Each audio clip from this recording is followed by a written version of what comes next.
여호수아 7장 말씀인데 그 전에 저를 한번 보시기 바랍니다. 성경을 펴놓고. 여러분, 말씀의 흐름을 잘 캐치하셔야 됩니다. 지금 하나님께서 여호수아 공동체를 향하여, 우리를 향하여서 계속적으로 어떠한 흐름을 가지고 계속 말씀해 주고 계세요. 저도 계속 말씀을 준비하면서 아이고, 이 흐름 잘 따라가지 않으면 안 되는데 라는 그런 마음의 제안을 계속 들면서 말씀으로 말씀하시는 그 하나님 앞에 감사하는 마음이 들었습니다. 오늘도 동일하게 우리 하나님께서 우리 공동체에게 말씀하십니다. 특별히 지난 시간에는 우리가 같이 지금 여호수아 공동체가 함께 요단강을 건너서 가나안 땅에 이제 들어왔어요. 여러분이 그 안에 있다는 거 기억하세요. 여러분이 머릿속에 상상을 하면서 내가 지금 가나안 땅에 들어왔다 라는 것에 대해서 계속적으로 마음 가운데 인지하시고 말씀을 보세요.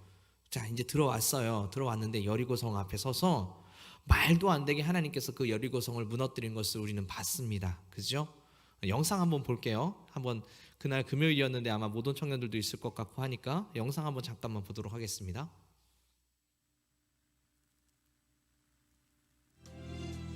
우리 마음에 있는 여리고가 무엇입니까? 여러분, 코로나 때문에 위축되지 않으셨나요? 하나님 앞에 예배 나오는 게 위축되지 않았나요? 하나님 앞에 찬양하는 게 좀 위축되지 않았나요? 혹시 여러분의 마음 가운데 어떤 문제 때문에 하나님 앞에 나아가지 못하고 있습니까? 여러분의 지금 삶에 어떤 문제, 어떤 여리고가 여러분 앞에 있어서 여러분 지금 왜 하나님 앞에 나아가지 못하고 있나요? 하나님 말씀이 선포되면 그 말씀이 그대로 될 것을 믿고 계속적으로 그 말씀을 읊조리면서 묵묵하게 그 길을 가라는 것입니다. 그 길을 가면 여리고는 하나님께서 무너뜨리십니다. 하나님께서 우리에게 말씀을 선포하셨습니다. 가나안 땅을 너에게 이미 허락했다. 이 말씀이 정말 여러분에게 믿어진다면 가면 됩니다. 걸어가시면 돼요. 그러면 그 걸어간 그 길을 통하여 하나님께서 그 여리고도 무너뜨리고 하나님의 놀라운 역사들이 일어날 거예요. 자, 이스라엘 백성들이 이제 이 여리고의 무너짐 앞에서 진짜 하나님의 놀라운 은혜를 경험을 했단 말이에요. 경험을 했는데 그 안에서 진짜 은혜를 누렸던 건 누구냐? 6장 25절 말씀에 이렇게 기록되어 있습니다. 한번 6장 25절 같이 한번 읽어볼까요? 6장 25절 말씀 함께 읽겠습니다. 시작. 여호수아가 기생 라합과 그의 아버지의 가족과 그에게 속한 모든 것을 살렸으므로 그가 오늘까지 이스라엘 중에 거주하였으니 이는 여호수아가 여리고를 정탐하려고 보낸 사자들을 숨겼음이었다. 이방 여인인데도 불구하고 기생 라합이 그 공동체 안에 들어와서 이제 그 가나안 땅 정복하는 그 길 안에 함께 들어간 거예요. 그리고 지금 그가 같이 걸어가고 있단 말이에요. 이제 앞으로 이 다음 전쟁인 아이성 전투 때의 이야기는 그 라합도 함께 동참되어진 상태에서 시작된다는 겁니다. 이건 굉장한 은혜인 거예요. 자, 근데 오늘 이 아이성이라는 전투를 하게 되는 이야기가 7장 이야기인데 이스라엘에 좀 문제가 또 있었습니다. 역시 또 바람 잘 날아오듯이 진짜 뭔가 문제들이 일어나서 쉽지 않은 시간들이 계속 벌어지는 것들을 보게 돼요. 오늘 7장 과연 어땠지? 이스라엘 백성에게 또 어떤 문제가 있어서 이 아이성 전투를 패배하게 됐는지 한번 살펴보는 시간이 되도록 하겠습니다. 7장 1절부터 마지막 절까지 한번 눈으로 3분 정도 시간을 드릴 테니까 한번 다시 한번 읽어보는 시간을 갖도록 하겠습니다.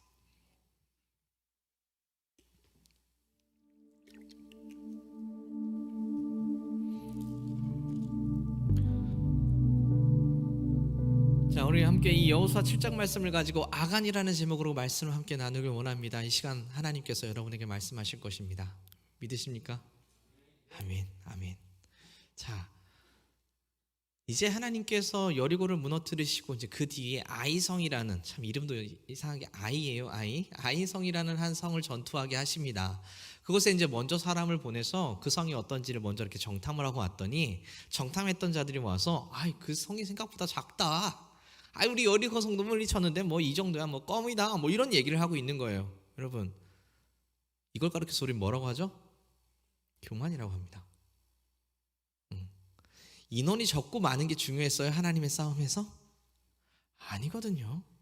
인원이 많고 적음이 중요한 게 아니라 하나님이 일하셨을 때 하나님 역사를 통하여서 여리고성이 무너지는 거고, 아이성이 아무리 작을지라도 그들이 교만함으로 하나님 앞에 나아간다면 결코 그곳에서 승리할 수 없단 말이에요. 결국 그 아이성이 갔다 오더니 다들 얘기가 야 별거 아닌 것 같아 라고 해서, 그럼 우리가 좀만 가자 라고 해서 그들이 소수 약 한 3천 명 정도만 가게 됩니다. 3천 명 정도만 가서 싸움을 했는데 대패를 하고 왔어요. 거기서 몇 명이 죽냐면 대략 약 36명 가까운 인원이 죽었다라고 써 있습니다. 이거 되게 심각한 문제예요. 그냥 우리가 성경 읽을 땐 뭐 36명 정도 죽었구나 이렇게 생각할 수 있지만, 이거 굉장히 심각한 문제예요. 예를 들면은 우리가 진짜 아이성 전투와 같은 마음으로 이번에 선교를 나가서 우리가 진짜 그 필리핀 땅을, 또는 뭐 베트남 땅을, 또는 캄보디아 땅을 우리가 가서 물리치고 온다, 쓰러뜨리고 온다 해서 가자 해서 여러분을 막 모아가지고 우리가 전체가 다 갔다고 생각을 합시다. 근데 갔는데 30명이 순교해서 왔어요. 어떻게 될까요? 아마 저는 공항부터 얼굴을 당연히 못 들고 와서 아마 여기 앞에서 엎드려서 그냥 하나님 앞에 울면서 기도할 거예요. 아마 답이 없으니까요. 근데 오늘 그 상황이에요. 딱 여호수아가 당연히 승리할 거라는 확신을 가지고 그 전투에 임하게 됐는데 완전 대패를 한 거예요. 심지어 자기의 사랑하는 백성이 30몇 명이나 가까운 인원이 죽어버린 거예요. 그랬더니 어떻게 해요? 그냥 그 장막에 와서, 하나님이 계시는 그 성막의 앞에 와서 그냥 하나님 앞에 완전히 엎드리며 주님 앞에 기도하고 있는 장면입니다. 여호수아뿐만이 아니라 그 옆에 있는 장로들도 함께 거기 와서 날이 새도록, 그 날이 저물도록 열심히 하나님 앞에 기도하면서 하나님 이게 도대체 무슨 일입니까? 라고 기도하고 있는 장면이에요. 그들의 마음을 이해가 되시나요? 이스라엘 백성들도 어떻겠어요? 분위기가 거기에 써있기를 뭐라고 써있냐면 그들의 마음이 녹아 물같이 됐다. 그러니까 지금 백성들 사이에서도 수근수근 야 망했다, 망했어. 야 한조 목사 완전 망했다. 야 선교 갔는데 사람이 죽었대. 야 우리 이거 이래가지고 승리할 수 있겠냐? 무슨 뭐 선교 가자고 그렇게 떠들고 대더니 개판 됐네. 에휴 어떻게 하냐? 이런 분위기인 거예요 지금. 자 그러자 하나님께서 그 원인이 어디에 있는지에 대해서 이스라엘 백성들에게, 그 여호수아에게 설명하십니다. 뭐라고 설명하시냐면 이스라엘에 죄가 있다. 무슨 죄가요? 글쎄 내가 분명히 여리고성에서 그 어떤 물품도 취하지 말고 모두가 다 불태워버리라고 명령했는데 누군가가 그거를 가지고 자기의 장막에 갖다 놓은 자가 있다. 그 죄가 그들에게 있는 한 내가 더 이상 너희들에게 승리를 줄 수 없다 라는 말씀으로 이스라엘 백성들에게 말씀하고 선포하신 거예요. 자, 누구의 죄예요? 그 상황에서 모르는 상황이었어요. 그랬더니 하나님이 제비를 뽑아보라 합니다. 그래서 이스라엘 백성들을 다 모아놨습니다. 몇 명이라고 그랬죠? 200만 명. 엄청난 인원, 약 200만 명의 인원을 다 모아놓고 제비를 뽑은 거예요. 그랬더니 어떤 지파가 나오냐? 어디 지파가 나왔죠? 보니까 유다라는 지파가 나옵니다. 여러분 유다 지파는 이스라엘 지파 중에서 가장 강력한 지파예요. 유다 지파가 나왔어요. 그 다음에 그 유다 지파만 또 모아놓은 상태에서 제비를 뽑았습니다. 하나님 앞에서. 그랬더니 어디가 나오냐면 세라 족속이 나오고, 또 그 세라 족속만 모아놓고 딱 뽑았더니 삽디의 아들 삽디 자손이 나오고, 그 삽디의 자손을 또 뽑아서 것을 했더니 갈미의 아들 아간에게 죄가 있다라는 것이 저기 안에 딱 드러나게 됩니다. 그래서 도대체 무슨 일이냐? 너 솔직하게 얘기해봐 라고 했더니 아간이 뭐라고 하냐면 제가 죄를 범했습니다. 제가 그 여리고성에서 너무나 탐이 나서, 그 욕심이 나서 세 가지를 훔쳤는데, 하나는 뭐라고 써있죠? 시날산 외투라고 써 있습니다. 한번 볼까요? 어디냐면 21절 말씀, 7장 21절 말씀. 내가 노략한 물건 중에 시날산의 아름다운 외투 한 벌과, 자 시날산의 아름다운 외투 한 벌이라는 건 뭐냐면 우리로 얘기하면 이태리째 아주 좋은 코트인 거예요. 얘네들한테 코트가 왜 필요하냐? 이때는 일교차가 굉장히 심한 지역이기 때문에 그들에게 있어서 코트는 생명과도 같은 거예요. 그 외투는 생명과도 같은 거란 말이에요. 밤에는 그들의 생명을 보존하는 아주 중요한 그런 것이란 말이에요. 근데 여러분도 그렇잖아요. 왜 하나 좋은 거 갖고 있으면 어때요? 겨울이 편하지 않으세요? 응? 한참 뭐 우리 요즘에는 뭐 아니지만 예전에 한참 롱패딩 유행했을 때 어때요? 다 롱패딩 입고 다니셨잖아요, 그죠? 하얀색 예쁜 걸로 입고 다니셨잖아요. 그거 하나 있으면 안에다 메리어스 입고 입어도 어때요? 문제 없잖아요. 안 해보셨어요? 새벽 예배 때, 지금은 물론 아니지만 옛날 청년 시절에 새벽 예배 때는 그 롱패딩 하나면은 안에 그냥 그대로 잠옷 상태에서 그거 하나 덮으면 모든 게 끝났는데, 모르시나요? 아시잖아요, 그죠? 자, 그러니까 얘네들 입장에서는 그거 하나 탐나죠. 왜냐면 진짜 명품 코트가 앞에 있는데 요거 하나 있으면 내 삶이 달라질 것 같은데, 근데 그 옆에 뭐도 있어요? 금덩어리 있어요. 금덩어리도 있고요, 은덩어리도 있고요. 야, 이거 있으면 괜찮거든. 근데 눈치가 보이니까 살짝 숨겨서 자기네 집에 살짝 갖다 놓은 거예요. 그런데 이 일로 인해서 그 집안이 돌에 맞아 죽게 됩니다. 자, 그럼 제가 한번 물어볼게요. 아니, 이게 돌 맞아 죽을 정도의 문제인가요?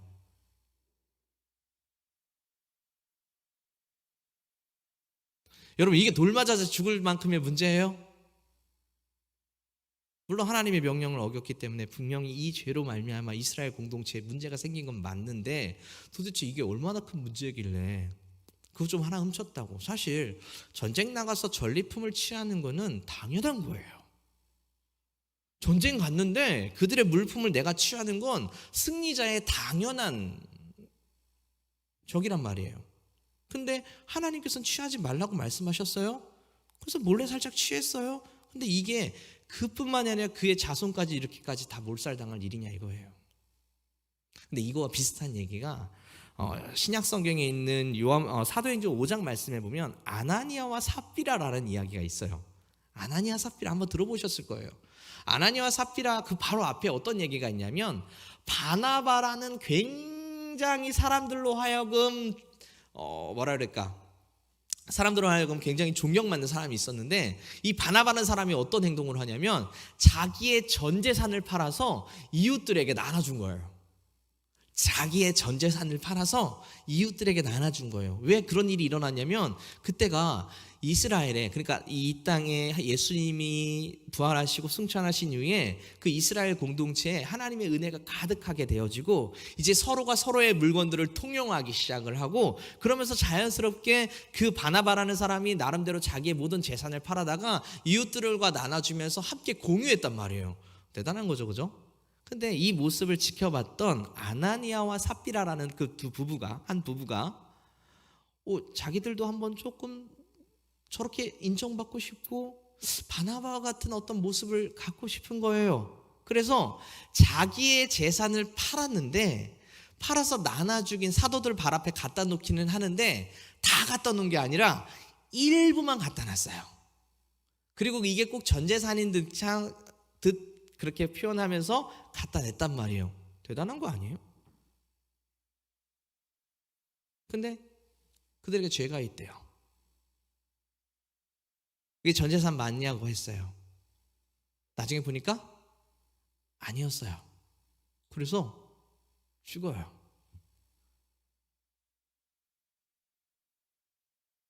잘못한 거예요? 누구 재산이라고요? 공금을 삥땅 친 게 아니라니까요. 자기의 통장에 있는 재산을 다 가져다가, 그러니까 우리로 얘기하면 뭐 땅을 팔아서긴 하지만 우리로 얘기하면 통장을 다 갖다가 일부는 남겨놓고 일부만 드렸는데 전체를 드린 것처럼 드리겠다는 말이에요. 이게 죽을 일이에요?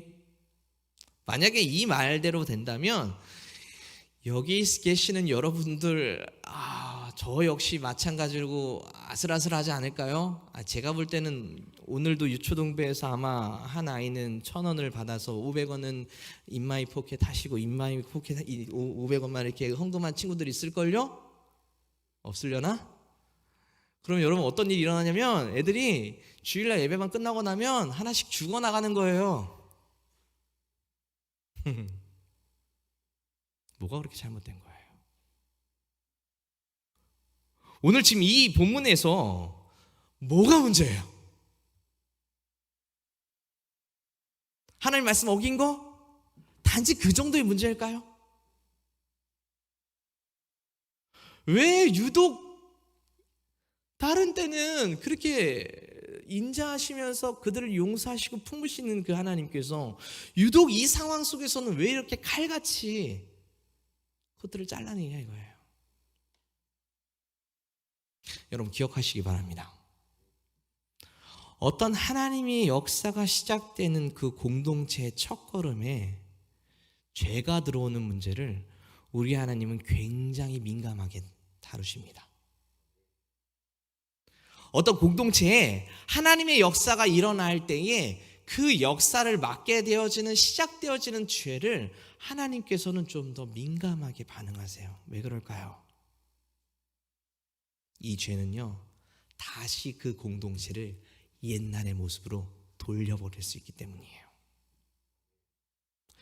이 공동체에 하나님의 역사가 시작이 됐는데 그 역사 가운데 죄가 들어오면 그 죄로 말미암아 그 공동체가 다시 거꾸로 간다니까요. 예전에 이들이 요단강을 건너기 전 이스라엘 백성들이 광야에서 40년 동안 방황했던 그 시대 때와 같이 이들이 한순간에 다시 그 상황으로 돌아갈 수도 있단 말이에요. 그러면 어떻게 해야 돼? 다시 또 리셋, 또 다시 시작을 하기 위해서 하나님은 또 그들에게 광야의 시간을 허락해서 그 시대, 이 세대를 다 죽이고 아마 3세대를 통해서 또 그 일을 일하셔야 될지도 몰라요. 그만큼 그 죄의 문제가 얼마나 심각한지를 우리에게 보여주고 있는 장면이에요. 여러분, 여호수아 공동체가 선포되고 2022년도 뭔가 다르게 하나님께서 지금 걸어가고 있는데 우리가 진짜 중요하게 여겨야 될 것은 뭐냐? 바로 이거예요. 여러분, 혹시 다시 예전의 모습으로 돌아가고 계십니까? 올해 한 해를 시작하면서 뭔가 하나님께서 주신 마음과 떨림으로 시작했던 여러분 모습 가운데 혹시 예전으로 다시 돌아가서 여러분의 죄가 다시 예전의 모습으로 나타나는 것들이 있어요? 저는 모르죠. 근데 아마 여러분은 여러분 삶에서 아마 알 거예요. 다시 내가 옛날 모습으로 돌아가고 있다. 특히 학기가 시작되면서 다시 학교로 돌아간 많은 청년들 가운데 다시 예전의 모습처럼 내가 돌아가고 있다는 것 아마 느끼는 자들이 있을지 모르겠어요. 여러분 빨리 돌이키세요. 빨리 돌이키세요. 이게 여러분을 다시 예전의 모습으로 완전히 가게 만들 수 있어요. 사실 오늘은 하나님께서 지금 그냥 이 아간에게 무작정적으로 심판하시려고 했던 게 아니에요. 보세요. 제비를 뽑으면서 바로 아간을 뽑으신 게 아니란 말이에요. 처음에 어디부터? 유다부터. 유다 전체로. 그때 사인을 받았어야 돼. 그때 그냥 나와서 사실은요 하고 하나님 앞에 회개했어야지. 계속 좁혀 들어옵니다. 세라의 자손 중에서 또 삽디의 자손 중에서 이 정도 됐을 때 그가 빨리 반응해서 하나님 앞에 회개하지 했어야 되는데 그가 끝까지 잡아떼고 있는 거예요. 아나니아와 삽비라도 마찬가지예요. 하나님께서 분명히 너 정말 이거 전재산 맞아? 라고 물었을 때 아니래요. 심지어 그 남편이 죽고 아나니아가 죽고 삽비라가 한 3시간 뒤에 다시 들어왔는데 들어오면서 너 진짜 그거 전재산 맞아? 라고 물었을 때 또 그 삽비라도 아니 이거 다 전재산 맞아요 라고 이야기하는 거짓말하는 모습을 보게 돼요. 하나님께서는 다시금 기회를 주고 또 기회를 주셨는데도 불구하고 그가 돌이키지 않고 결국 그 상황까지 가게 되어지는 모습을 보게 돼요. 여러분 우리 공동체에 진짜 하나님께서 새롭게 일을 시작하고 계세요. 여호수아 공동체를 만들어 가시려고 힘을 다해서 여러분에게 하나님이 여러 가지 방법으로 선포하고 계십니다. 그렇다면 여러분 반응해야 됩니다. 반응합시다. 반응합시다. 근데 오늘 보니까 25절 6장 25절 말씀 다시 한번 볼게요.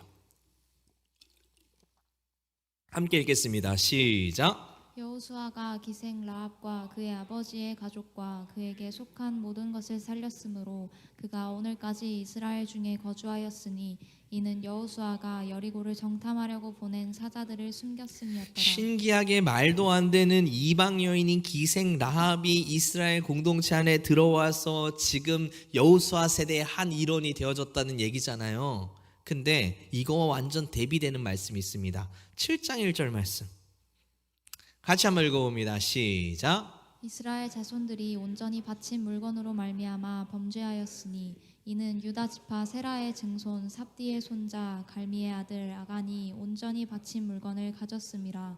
여호와께서 이스라엘 자손들에게 진노하시니라. 여러분, 아간이 어떤 사람이냐면요, 유다 지파예요.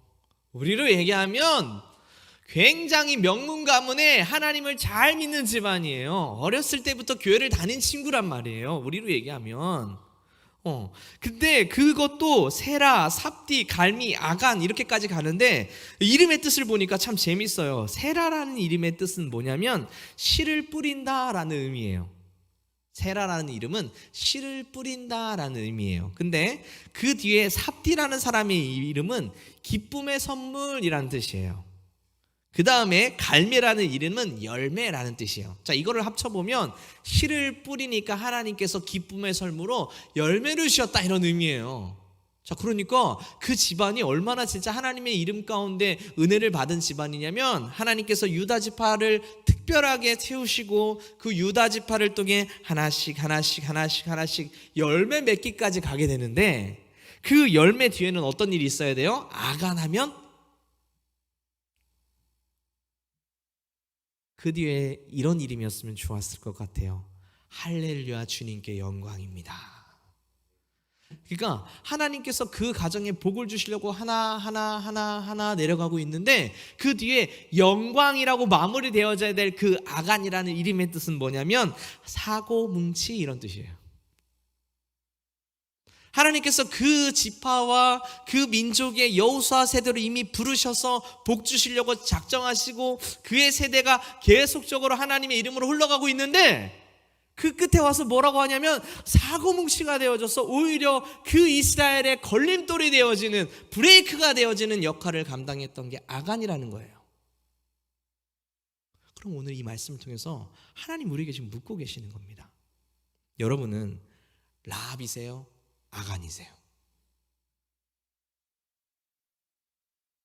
여러분은 정말 하나님의 그 공동체 안에서 믿음으로 나아가게 만드는 그 윤활유 역할을 하는 이방 여인인데도 불구하고 하나님의 은혜 가운데 들어올 수 있는 그런 은혜를 누리게 되어지는 축복의 아들로서의 시간들을 보내고 계세요? 축복의 딸로서의 시간을 보내고 계세요? 아니면 여러분 때문에 오히려 공동체가 지금 브레이크가 자꾸 걸리고 여러분의 죄된 모습 때문에 자꾸 하나님께 나아가지 못하게 만드는 그런 위치에 서서 이제는 심각한 상황에 놓여 그 여호수아 공동체 이름에서 완전히 배제되어지는 상황까지 놓이게 되어지는 이 아간의 모습이냐, 이거예요. 우리 하나님이 무섭게 여러분에게 도전하십니다. 사랑하는 여러분, 여러분이 아간이 아니라 라합이 되기를 축복합니다. 여러분이 정말 아간이 아니라 라합이 되기를 축복합니다. 그러면 아간이 되는 방법이 아니라 정말 라합이 되는 방법은 무엇이냐? 여러분, 이것만 기억하시면 돼요. 따라합니다. 말씀에 반응하자. 다시 한번 중요합니다. 다시 한번 말씀에 반응하자. 다시 한번 말씀에 반응하자. 중요해요.